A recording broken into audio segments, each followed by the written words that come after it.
আল্লাহ আমার গুনাহগার উম্মতের কি হবে, আল্লাহ আমার উম্মতের কি হবে, আল্লাহ আমার উম্মতের কি হবে। আল্লাহ বললেন, জিব্রাইল তাড়াতাড়ি যাও, আমার নবীর কান্না আমার সহ্য হয় না।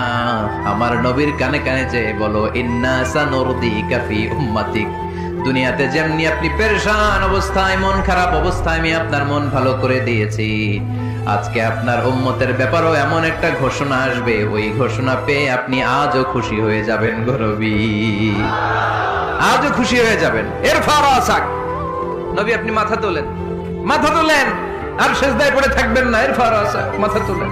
সাল তুতা, কি চাইবেন চান, দিয়ে দেব। ওয়াশফা তুশাফা, যার জন্য রেকমেন্ডেশন করবেন, যার জন্য সিগনেচার করে দিবেন, যার জন্য সুপারিশ করে দিবেন, তার সুপারিশই কবুল করে নেব। চিল্লায় কোন সুবহানাল্লাহ। এরপর বিশ্বনবী সুপারিশ করতে শুরু করবেন আর আমাদেরকে জান্নাতে ঢোকাতে